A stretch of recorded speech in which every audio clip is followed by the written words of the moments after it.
오늘은 교회만 다니지 말고 교회가 되라라는 제목으로 말씀의 은혜를 나누려고 합니다. 오늘날 많은 사람들이 교회에 대해서 오해하는 것이 있습니다. 그것은 교회를 다니는 곳이라고 생각하는 것입니다. 우리는 문화센터에 다닙니다. 우리는 백화점에 다닙니다. 우리는 헬스장에 다니기도 합니다. 우리는 학원에 다니고요. 우리는 병원에 다니고요. 우리는 미용실에 다니기도 합니다. 여러분, 다니는 곳은 어떤 곳입니까? 그곳에서 우리의 필요를 다 준비해주면 우리는 거기에 가서 누리는 것입니다. 거기에서 뭔가를 다 준비해주면 우리의 목적과 우리의 요구를 채우고 돌아오는 것이 다니는 곳입니다. 문제는 우리가 교회도 다니는 곳이라고 생각하는 것이죠. 교회를 나의 예배를 위하여 갔다 오는 곳으로 생각하는 것입니다. 나의 영적인 유익이나 나의 종교적인 활동을 하기 위해 갔다 오는 곳으로, 다니는 곳으로 생각하는 것이 오늘날 우리들의 착각인 것입니다. 이런 사람들은요, 교회와 나를 따로 생각합니다. 여러분, 여기에 교회가 하나 있습니다. 그런데 여기에 교회가 있는데 내가 이 교회를 갔다가 오는 거예요. 여기에 교회가 있는데 이 교회를 내가 다녀오는 것입니다. 여기 교회가 있는데 나는 교회를 주일날 출석하고 돌아오는 것을 교회를 다닌다라고 이야기하는 것입니다. 이런 사람들은요, 교회와 나를 어떻게 하는 것입니까? 분리시키고 있어요. 교회와 나를 철저히 분리시키며 그들은 생각하고 있는 것입니다. 그래서 이런 사람들이 일어나는 현상이 있는데, 이들은 쉽게 교회를 판단합니다. 이들은 쉽게 이런 교회를 평가합니다. 우리 교회는 이게 문제고, 저 교회는 이게 부족하고, 우리 교회는 이런 부족함이 있다라고 쉽게 말합니다. 왜 그렇게 할 수 있냐면 내가 교회가 아니기 때문입니다.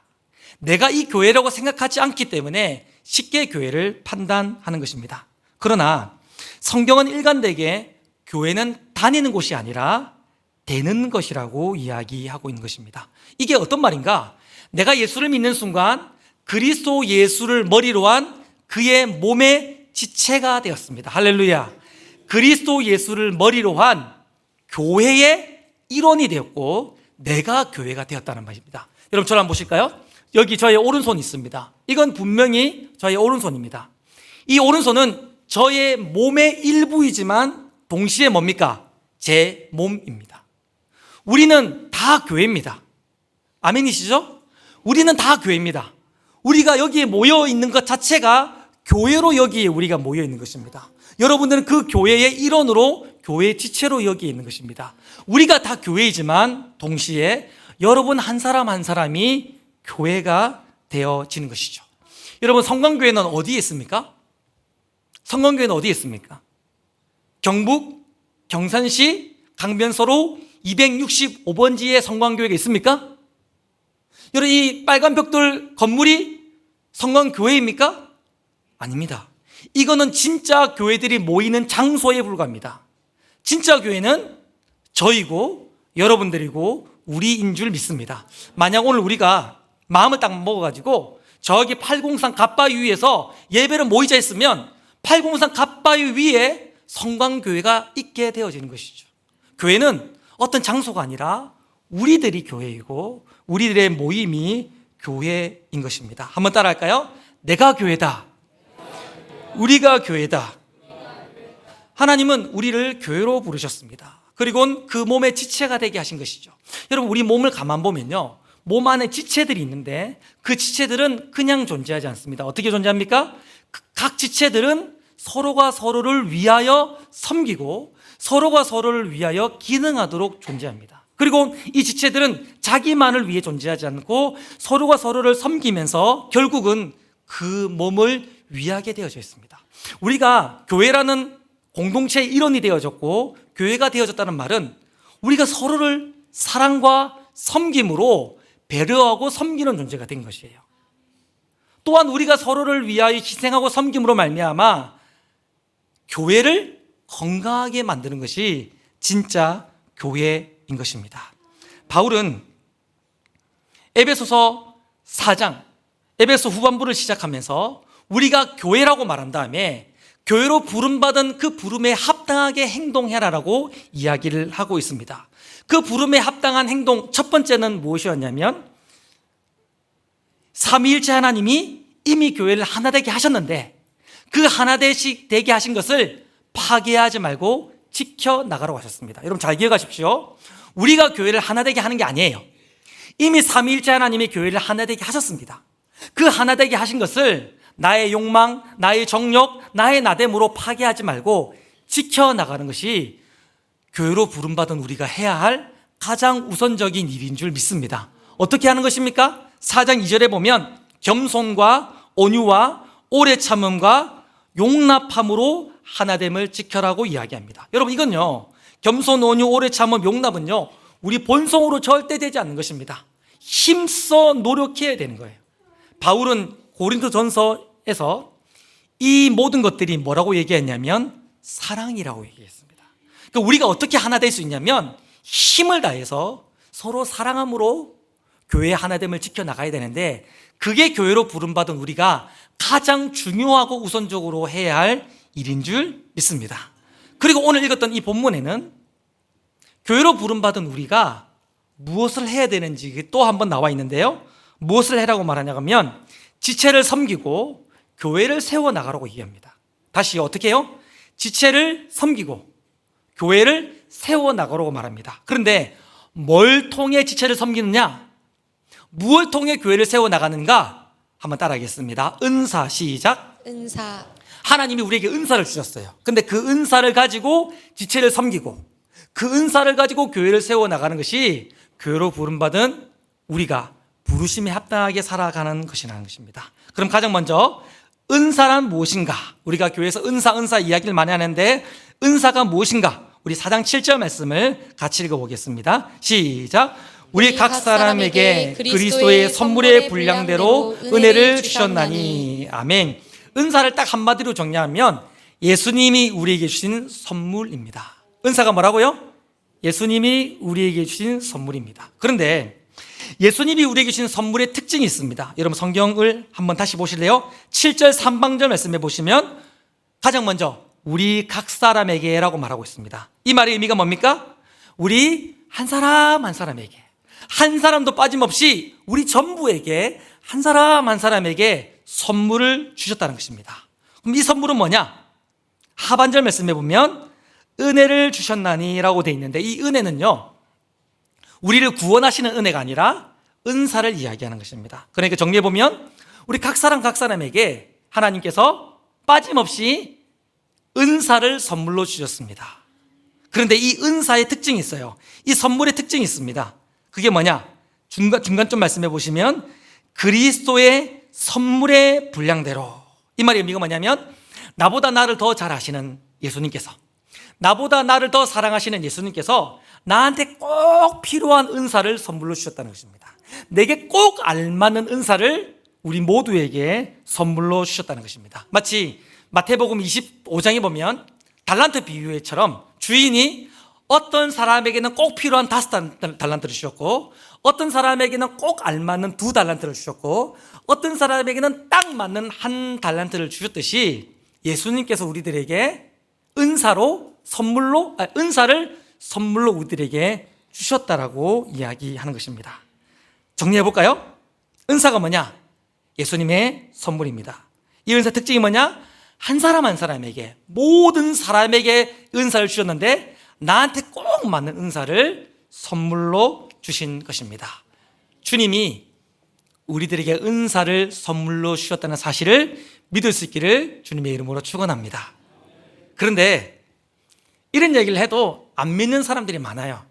나 은사 안 받았는데, 나 은사 없는데, 나 도대체 무슨 은사가 있는지 모르겠다라고 말하시는 분들이 꽤 많이 있을 것입니다. 여러분 제 이야기를 잘 들어보십시오. 성경에 나와 있는 대표적인 은사는 총 22가지입니다. 그런데 성경에 나와 있는 이 22가지 은사가, 성경에 22가지 은사가 나와 있다고 해서 딱 예수님이 주시는 은사가 22가지라는 말은 전혀 아닙니다. 왜냐하면 이 서신서는 그 교회의 형편과 문제에 합당하게 그 교회의 은사를 기록한 것이기 때문에 우리 주님이 주신 은사는 22가지를 뛰어넘는 정말 다양한, 정말 다채로운 은사를 주님이 우리에게 주셨습니다. 자, 먼저 이걸 기억해 놓으십시오.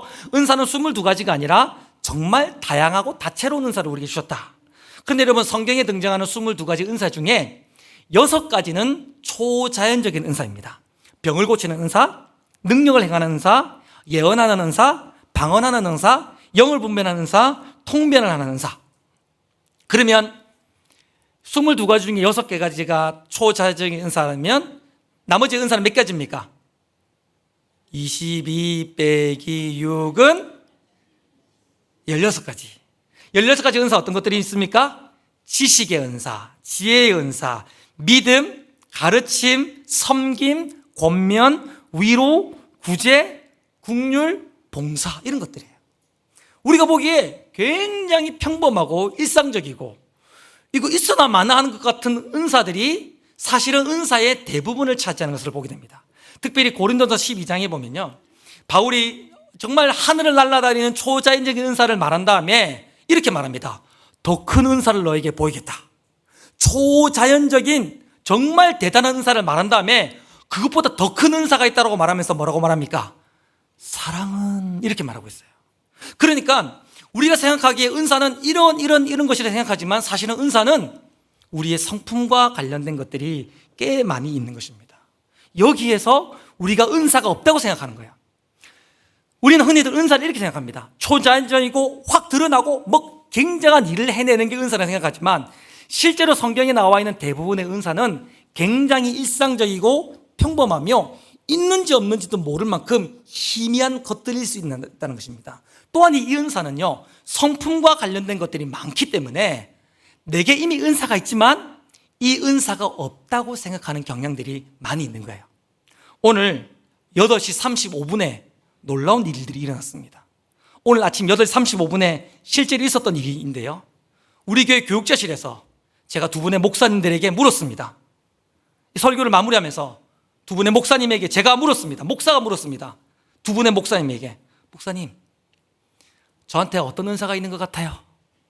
그러면 팍팍팍팍 튀어나올 것 같죠? 제가 이렇게 물었습니다. 목사님, 중심 목사님, 배 목사님, 저한테 어떤 은사가 있는 것 같습니까? 했더니 지금 이런 분위기였어요. 조용해졌습니다. 근데 우리 이제 중심 목사님 참 착하거든요. 착한 사람은 그런 아이스를 못 참잖아요. 그러니까 약간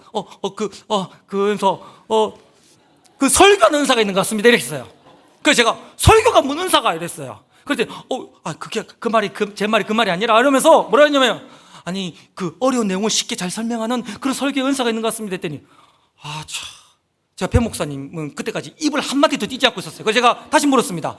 배 목사님, 저한테 어떤 은사가 있는 것 같습니까? 끝날 때까지 아무 말도 안 했습니다.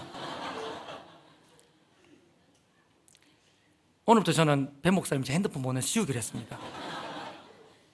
여러분, 목사도 나 스스로도 어떤 은사가 있는지 잘 모르고요, 옆에 사람도 무슨 은사가 있는지 바로 대답하지 못할 만큼 우리의 은사가 희미하고 선명하지 않을 수 있다는 것입니다. 그러나 우리는 믿음을 가져야 됩니다. 그리스도 예수가 우리에게 꼭 필요하고 적당한 은혜를 선물로 주셨다는 사실들을 믿을 수 있기를 주님의 이름으로 축원합니다. 근데 아무리 이런 얘기를 해도 안 믿는 사람들이 많이 있습니다.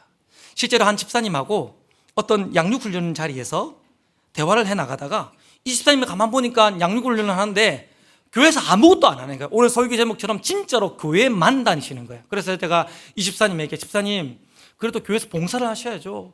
교회 지체로서 역할을 하셔야 믿음이 성장하죠. 집사님, 그러면 믿음 안 자랍니다. 제가 막 그렇게 건면을 했어요. 그랬더니 이분이 뭐라고 했을까요? 여러분 자주 하는 말입니다. 집사님 봉사 좀 하세요 말했더니 여러분이 자주 반복하는 말, 뭐라 했을까 이분이? 맞아요, 그 말 했어요. 목사님, 저는 할 줄 아는 게 없어요. 저는 잘하는 게 아무것도 없어요. 저는 은사가 없어요. 그렇게 말했어요. 그러니까 목사는 집요합니다. 그래서 추가 질문, 집사님 진짜 잘하는 거 아무것도 없습니까? 집사님 진짜 마음이 뛰는 거 없습니까? 집사님 진짜 뭐 잘하는 거 하고 싶은 거 없습니까? 막 이렇게 했더니 집사님이 저한테 힌트를 딱 주셨습니다. 목사님, 전 진짜 아무것도 못해요. 전 진짜 잘하는 것도 없고 하고 싶은 것도 없고 저는 진짜 밥 차리는 것밖에 할 줄 몰라요. 딱 걸렸어요 저한테. 밥을 잘해요. 이분이 돼지국밥집을 운영하셨는데 이분이 밥 차리는 걸 잘한대요. 그래서 제가 어떤 사람들에게 밥 차리는 게 좋습니까? 물었더니 이분의 은사가 팍 튀어나오는 거예요. 저는 불쌍한 사람들에게 밥 해주는 게 그렇게 좋아요. 은사가 팍 튀어나온 거예요. 실제로 이분이 하루를 불쌍한 사람들에게 국밥을 공짜로 대접하는 사역들을 식당에서 하고 있었어요. 그러면서 은사가 없대요. 그래가지고 제가 이분을 연말에 그냥 양육교육자는 좀 약간 뭔가 성도들의 힘이 있습니다. 그래가지고 그냥 묻지도 않고 전화를 해가 집사님 이 일 하세요라고 딱 임명했어요. 그걸 전화 탁 끊었어요. 그건 뭐냐면 캄보디아어 예배부 부감하세요. 끊었어요. 여러분 있잖아요. 이제 큰 교회 가보면 외국인 부서가 많은데 이런 외국인 부서들은 소외돼요. 근데 주로 영어권 예배들은 사람들이 관심이 많아서 막 사람들이 많이 가기 때문에 핫한데 베트남어 예배, 캄보디아 예배 이런 것들은 이런 예배는 사람들이 관심을 안 가져요. 그래서 예배 시간도 언제냐면 오후 4시에 예배드려요.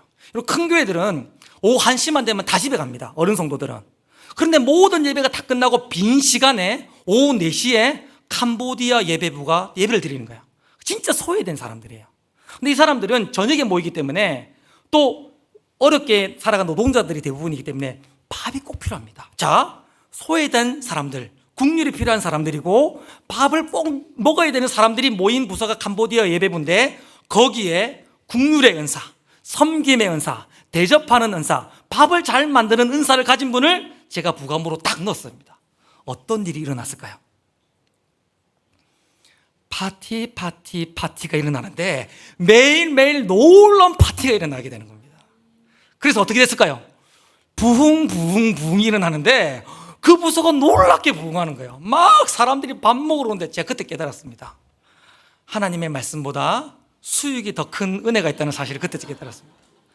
아무런 은사가 없었다라고 했던 그분에게 이미 섬김의 은사, 국률의 은사, 대접하는 은사 이런 은사들이 있었던 것입니다. 그런데 그 은사들이 드러나고 발견되어지고 사용될 때에 하나님의 교회가 든든하게 세워지고 지체들이 행복해지는 것들을 제가 목격한 적이 있었습니다.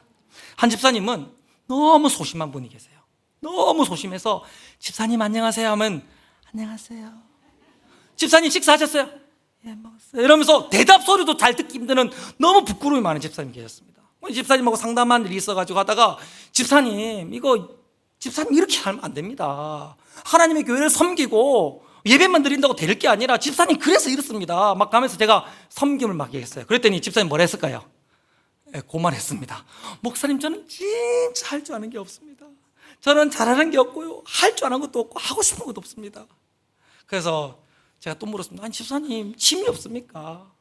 뭐 생각하면 가슴 뛰는 일 없습니까?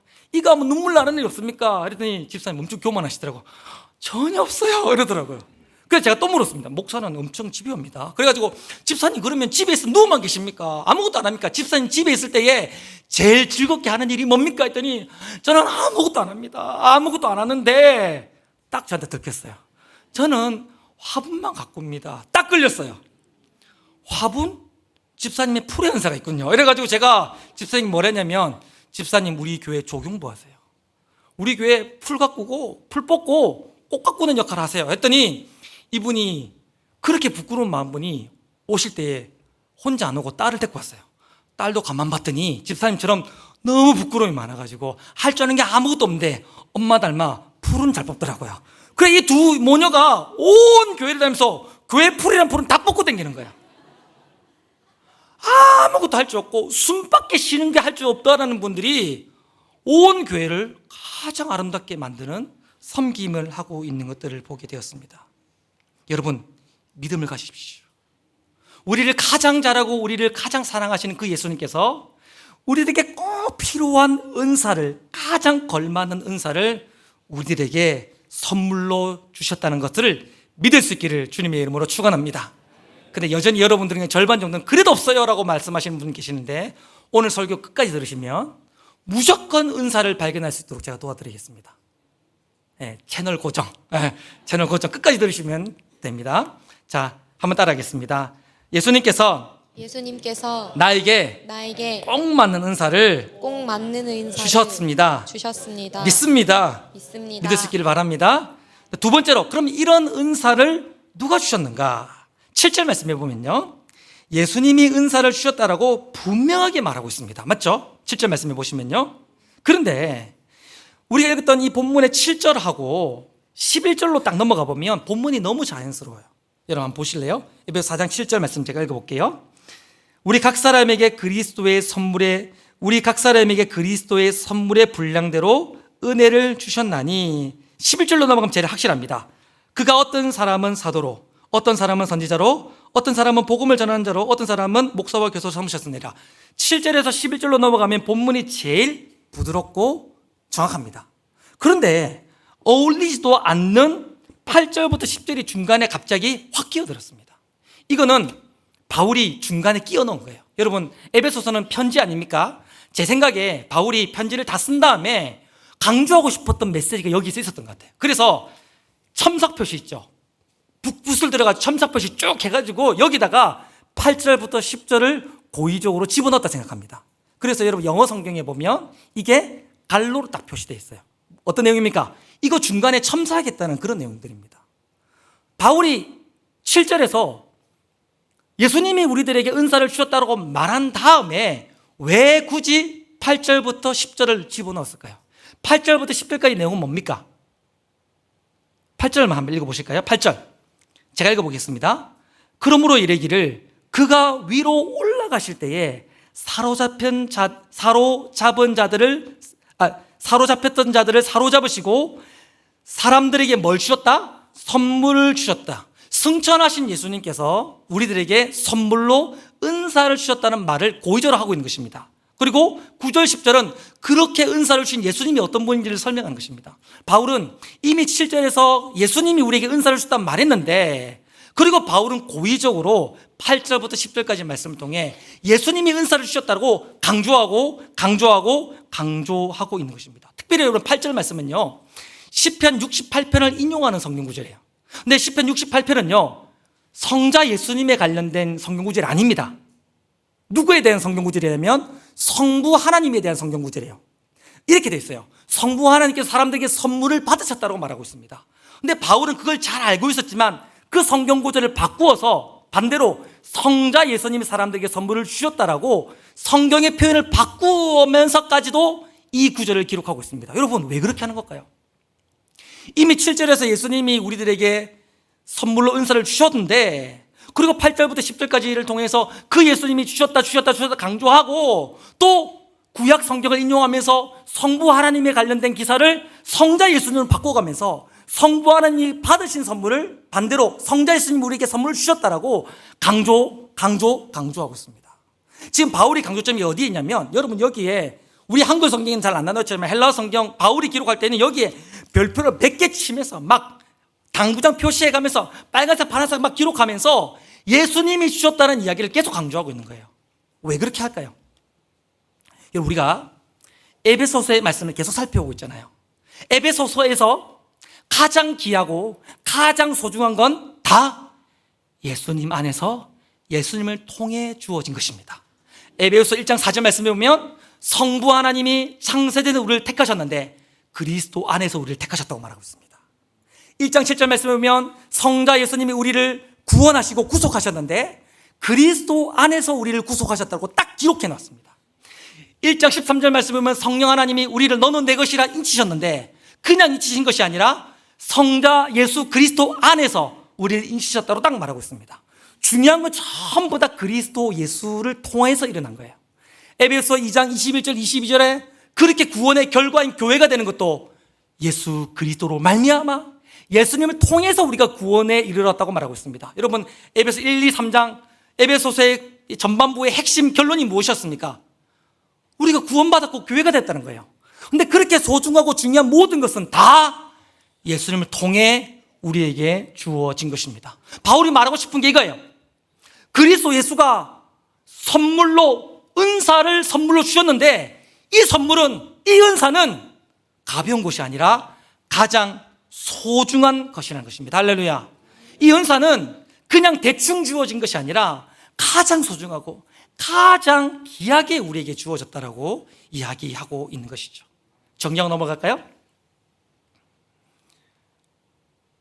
예수님께서 우리 한 사람 한 사람에게 은사를 주셨는데 그 은사는 우리에게 꼭 걸맞는 귀한 선물입니다. 아멘?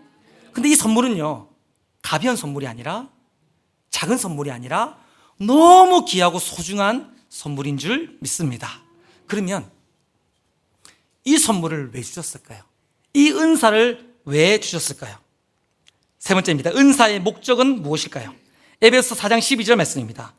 내게 꼭 필요한 이렇게 소중한 은사를 왜 주셨는가? 12절 말씀에 나와 있습니다. 12절 말씀을 같이 읽겠습니다. 시작. 이는 성도를 온전하게 하여 봉사일을 하게 하며 그리스도의 몸을 세우려 하심이라. 아멘. 여러분 본문을 잘 보십시오. 우리에게 은사를 주신 목적이 세 가지처럼 나오지만 사실은 두 가지입니다. 뭐죠? 첫 번째로는 우리를 온전하게 해서 봉사의 일을 하게 하기 위해서입니다. 여기에서 온전하게 한다는 말은 뭡니까? 성숙하게 한다는 말입니다. 우리에게 은사를 주신 첫 번째 목적은 뭐냐? 우리를 성숙한 사람 만들어 봉사의 일을 하는 사람 되게 하려고 은사를 주셨다는 것이죠. 여러분 본문을 가만 보십시오. 바울은 성숙한 사람이 어떤 사람이라고 말하고 있습니까? 성숙한 사람은 봉사의 일을 하는 사람입니다. 바울이 말하는 온전한 사람은요, 봉사의 일을 하는 사람입니다. 또 다른 지체를 위하여, 주님의 몸된 교회를 위하여 봉사하는 사람이야말로 성숙한 사람이라고 말하고 있어요. 여기서 이 봉사라는 이 단어는 우리가 잘 알고 있는 단어인데 한번 따라해 볼까요? 디아코니아. 시작. 디아코니아. 이 디아코니아라는 단어는 어떤 이미지를 가진 단어인데요, 이런 식탁에서, 어떤 식탁에서, 고대 사회에서 식탁에서 밥을 먹는데 주인이 밥을 먹을 때 종이 뭐합니까? 식탁에서 식탁을 섬기는 종이 있습니다. 종이 자신의 허리를 굽히고 자신의 인격을 허비해가면서 식탁의 자리에서 주인을 섬깁니다. 그게 바로 봉사, 코이노니아예요. 봉사는 어떻게 하는 건지 아십니까? 나를 버리는 거예요. 나를 버리고 나를 낮추고 나의 인격을 내려놓으면서 지체를 높이는 그런 섬김이야말로 봉사인 것입니다. 또 이런 봉사를 통해서 하나님의 몸된 교회를 든든하게 세우는 것, 이게 바로 봉사인 것이죠. 우리 주님이 왜 우리들에게 은사를 주셨습니까? 우리가 또 다른 누군가를 위해 봉사하는 성숙한 사람 만들기 위해 우리들에게 가장 귀한 은사를 주신 줄 믿습니다. 은사를 주신 두 번째 목적이 있습니다. 두 번째는 뭡니까? 그리스도의 몸을 세우는 것입니다. 그리스도의 몸인 교회를 세우는 것입니다. 여러분, 예수님이 우리에게 은사를 주신 이유는 뭔가? 우리의 은사를 사용해서 우리 교회가 더 건강해지고, 우리 교회가 더 든든하게 세워지고, 우리 교회가 더 성경적이고 아름다운 교회를 만들어져 가도록 하기 위해서 우리들에게 은사를 주신 거야. 은사는, 재능은, 달란트는 나 잘나라고 준 거 아닙니다. 물론 우리가 은사와 달란트와 재능을 쓸 때에 우리 자신이 빛나게 되어져 있습니다. 그거는 그러나 부차원적인 것들입니다.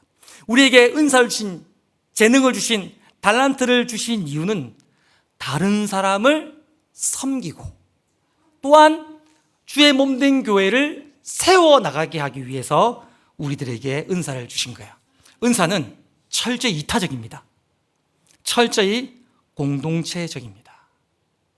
여러분, 교회를 설명할 때에 우리가 몸의 비유를 많이 합니다. 그런데 우리 모든 몸을 가만 보면요, 우리의 몸의 지체들 중에 몸의 지체가 기능을 할 때에 자기를 위해 기능하는 지체는 하나도 없습니다. 모든 몸의 지체들은 다 자기의 기능을 가지고 다른 지체를 섬기고, 그래서 다른 지체가 건강해지면서 몸 전체가 건강해지도록 몸의 지체들은 기능합니다. 그런데 모든 몸의 지체들은 다른 지체를 위해 기능하고 몸을 위하는데 유독 한 지체만은 자기를 위해 삽니다. 모든 지체가 다른 지체를 위해 살아가고 몸을 위하는데 유독 한 지체만, 한 세포만 자기 자신을 위해 삽니다. 자기만을 위해 존재합니다. 여러분, 이 지체는요, 가장 탁월한 세포예요. 모든 세포들 중에 가장 왕성하고 가장 빛이 나며 가장 힘이 있는 세포입니다. 이 세포는요, 자기만을 위해 삽니다. 그래서 모든 양분을 자기를 위해서 빨아다닙니다. 이 세포는요, 몸 중에 자기의 영광과 자기의 빛을 위해 모든 영양분을 빨아다니면서 다른 모든 세포들을 갉아먹으며 자기 걸로 만들기 시작합니다. 다른 모든 지체들은 다 지체를 위하고 몸을 위하지만 오직 이 세포만은, 이 지체만은 자기를 위합니다. 자기만을 위해 살아갑니다. 이 지체, 이 세포 이름은 뭔지 아십니까? 암입니다. 비정상적인 거예요. 건강하지 않는 거예요. 비정상적이고 옳지 않고 건강하지 않는 세포가 있어요. 지체가 있어요. 그건 뭡니까? 지체로 부름받았지만 자기의 탁월함과 자기의 기능을 가지고 자기만을 위해 살아가는 것, 그게 바로 비정상적이고 건강하지 않고 옳지 않은 것입니다. 우리가 구원받는 순간 그리스도의 몸이 되었고 몸의 지체가 되었고 우리가 교회가 된 줄 믿습니다. 그런 교회인 우리들에게 우리 주님은 은사를 주셨어요. 나 빛나라고, 나의 재능, 나의 달란트, 나 빛나라고 나를 위해 주신 것이 아니라 다른 지체를 섬기라고, 교회를 세우라고 그 은사를, 달란트를, 재능을 주셨던 것입니다. 이 부르심에 합당하게 살아가는 저와 여러분 될 수 있기를 주님의 이름으로 축원합니다. 서두에 이제 설교 끝났어요. 이제 부록인데요. 서두에 말씀드렸듯이 그러면 어떻게 내 은사를 무조건 발견할 수 있는가? 이제 오늘 설교는 내 은사를 발견해야 이 은사가 소중한 줄 알고 이 은사를 가지고 지체와 교회를 섬길 것인데, 은사를 어떻게 발견할 수 있는가? 여러분 오늘 너무 좋은 거예요. 이 은사를 무조건 발견할 수 있습니다. 여러분 은사의 목적이 뭡니까? 은사와 재능과 달란트 목적이 뭡니까? 한잔할 동안 생각해 보세요. 그리스도가 우리에게 은사를 주신 목적이 뭡니까? 다른 사람을 섬기고 교회를 세우는 것입니다. 그러면 여러분들의 성품이든 장점이든 단점이든 아픔이든 여러분이 할 수 있는 무엇이든 가지고 있는 무엇이든 간에 그것을 가지고 다른 지체를 섬길 수 있다면 그게 은사인 줄 믿습니다. 여러분이 할 수 있고 가지고 있는 무엇인가를 통해서 하나님의 몸된 교회를 세워나가고 하나님의 몸된 교회를 아름답게 할 수 있는 무엇인가가 있다면 그게 바로 은사예요. 여러분 다 병 고칠 필요 없어요. 다 예언할 필요 없습니다. 다 기적을 행할 필요 없습니다. 우리가 가진 성품, 내가 가진 사소하고 일상적인 무엇인가로 내 지체를 섬길 수 있다면, 내 지체를 행복하게 할 수 있다면, 하나님의 몸된 교회를 아름답게 할 수 있다면 그게 바로 우리 주님이 우리에게 주신 은사인 것입니다. 뭐 같아요? 무엇인 것 같습니까? 어떤 거일까요? 모르겠죠? 그래서 하나님이 우리에게 사랑방을 주셨습니다. 여러분 오늘 사랑방에 가서 이렇게 해보십시오. 나는 내가 생각하기에 나는 이걸로 다른 지체를 섬길 수 있을 것 같고 나는 이걸로 교회를 세워갈 수 있을 거라고 말해보십시오. 그러면 다른 지체들이 이렇게 말할 겁니다. 맞다 맞다 맞다, 너는 그거 진짜 잘한다. 맞다 맞다, 너는 정말 네가 그렇게 할 때 내가 행복했다. 네가 그렇게 할 때 우리 교회가 너 때문에 행복했다라고 말하기 시작할 것입니다. 그런데 놀라운 일이 일어날 것입니다. 나는 그렇게 말했는데 아니다, 그것 말고도 너는 이것도 있고 이것도 있고 이것도 있었다. 사실 나는 이런 너의 모습 때문에 난 행복을 누리고 있었다. 이런 너의 모습 때문에 우리 교회가 너 때문에 행복해하고 있다. 이런 너의 모습 때문에 우리 교회 건강해지고 있다고 말하면서 내가 상상치도 못한, 내가 절대 발견할 수 없었던 이야기들이 나를 지켜보는 나의 사랑방 지체를 통해서 깨닫게 될 것입니다. 혹시 우리 중에 그런 분 거의 없겠지만 사랑방에 못 가시는 분들이 계시다면 집이 사랑방이에요. 사랑방에 가셔서 여러분 아들에게, 딸에게 물어보십시오. 여러분의 아내와 남편에게 물어보십시오. 여러분 부모님에게 물어보십시오. 나 뭐 잘하는지, 나 때문에 어떻게 행복하는지, 내가 뭘 할 때 우리 가정이, 우리 교회가 행복하고 유익했는지를 한번 물어보십시오. 그럼 그게 은사입니다. 하나님이 주신 가장 소중한 선물인 것이죠. 그걸 가지고 지체를 섬겨나가시고 하나님의 몸된 교회를 세워나가는 저와 여러분 될 수 있기를 주님의 이름으로 축원합니다. 한 가지만 딱 더 얘기하겠습니다. 자리님 나오셔야 됩니다. 한 가지만 딱 더 얘기하고 싶습니다. 여러분 저를 보십시오. 교회는 결단하는 장소입니다. 다시요, 교회는 결단하는 장소입니다. 우리는 주일날 하루 딱 나와서 나의 은사를 가지고 지체를 섬기고 교회를 섬깁니다. 지체를 섬기고 교회를 세워나갑니다. 이 결단하는 거예요. 어떻게 해요? 이게 전부가 아니에요. 결단하는 겁니다. 어떻게 해요? 내가 교회에서 나의 지체를 섬기고 교회에서 나의 교회를 세워나가는 걸 통해서 6일 동안 세상에 나가서 나의 이웃을 섬기고 나의 은사와 달란트로 세상 가운데 하나님의 나라를 이루기로 결정하고 결단하는 것이 바로 교회인 것이죠. 오늘 그거 하십시오. 오늘 여러분들이 가지고 있는 은사를 가지고 지체를 섬기십시오. 지체를 행복하게 하십시오. 코이노니아 종처럼 낮아지게 섬기십시오. 지체를 행복하게 하십시오. 더 나아가서 그 은사를 가지고 교회를 든든하게 세우십시오. 이 결단이에요. 하나님 앞에 고백하는 것입니다. 하나님, 저 6일 동안 이렇게 살게요. 세상으로 나가서 이웃을 내 은사와 달란트로 사랑으로 섬겨내고 세상 가운데 하나님의 나라를 이루기 위해 살아가려 결정하는 결단의 시간이 오늘이고, 세상 가운데 그렇게 살아가는 것이 부르심에 합당하게 살아가는 삶입니다. 그렇게 살아갈 수 있기를 우리 주님의 이름으로 축원합니다.